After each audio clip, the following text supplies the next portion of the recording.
This video will discuss basic gameplay of Wounded Waters Bleeding in the Spirit Island board game. The spirit is thematically a water spirit that has been polluted by the invaders' slaughterhouses, and you as the player decides whether to lean into the blood or water theme.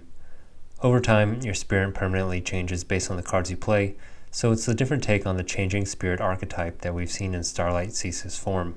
If we look at our innates, the Swirl and Spill power pushes tokens around, and the Sanguinary Taint deals more direct damage. Turn 3 and 5 are the turns where we obtain the Spirit's healing cards, which opens up gameplay with more additional special rules. Let's compare the two Turn 3 healing cards.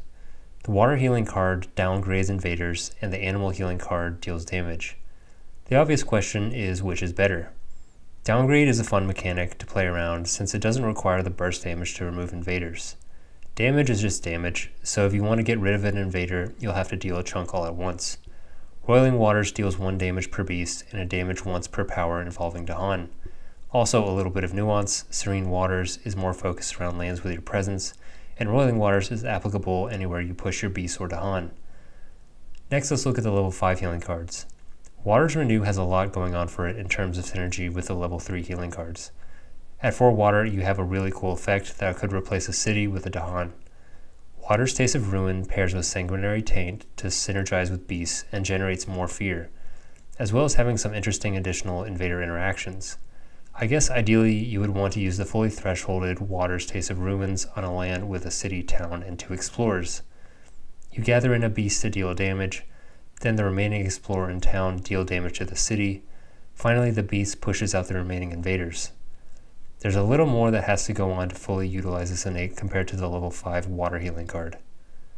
Let's take a little bit to theorycraft about beasts. Note that this spirit doesn't have a power that directly scales damage per beast in a land, like Sharpfang's Ranging Hunt. And if we look at all of the available power cards, there are only a handful that actually add or gather beasts. If we have terrible luck and don't draw any beast-related minor powers, if we still get Roiling Waters, Tier 1 and 2 of Sanguinary Taint does 2 damage and adds a beast directly to the land for 3 damage, as well as pushing a Dahan to another land for another 1 damage. If we couple this with the damage from adding a beast with Blood Waters and Bloodlust, and 3 total damage with Boon of Corrupted Power, we have the potential to deal upwards of 7 damage in 1 land. After gaining Water's Taste of Ruin, gathering a beast is another damage, and the damage from Tier 3 is another 3, for potentially 11 total damage in a turn just from your innates and unique power cards after getting the turn 5 healing card. Next, let's look at the water route. Swirl and Spill pushes explorers or Dahan for a downgrade, then Tier 2 pushes towns for another downgrade. At 5 water, you can downgrade all towns and cities. Let's call that 2 more downgrades in most scenarios, but against some adversaries this could be a huge amount of downgrades. With a level 5 healing card, you get 2 more downgrades, plus replacing an invader with a Dahan, which for a city would count for another 2 downgrades. Rack with Pain and Grief and Draw to the Water's Edge also gathers invaders for 2 more downgrades. Altogether, estimating around 10 downgrades if you use everything.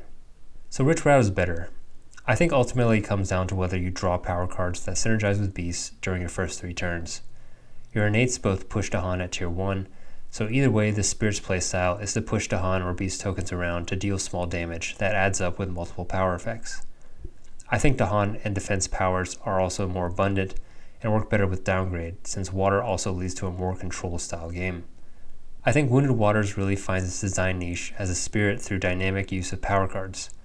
Its playstyle reminds me of the hit and run style of Shroud of Silent Mist, but with a somewhat chaotic dependence on power cards reminiscent of Grinning Trickster, all wrapped in the evolutionary framework of Starlight Cease's form. The combination of all of these and its unique water and beast elemental dependence leads to some really fun tactical gameplay. Your first couple of turns are pretty set in stone. Gain some power cards while fending off the invader actions. You have the ability to gather Blight, so invader ravages shouldn't cause a cascade. If I don't find much beast energy in the first couple of minor power draws, I will go for the water healing cards. Note that the level 5 water healing card still adds beasts with its 3rd tier, so it's not like you're throwing away everything related to beasts, in case you draw sea monsters or something similar. By the time you're at turn 3, you get a healing card which lets you use growth option 3, giving you energy and lets you start placing some destroyed presence back onto the board. I usually go from the bottom track on turn 4 to uncover 3 card plays, then 3 energy on the top on turn 5. Start going into major powers if you want at this point. This spirit's very tactical, so play cards as you see fit. Thanks for watching, and I'll see you in the next video.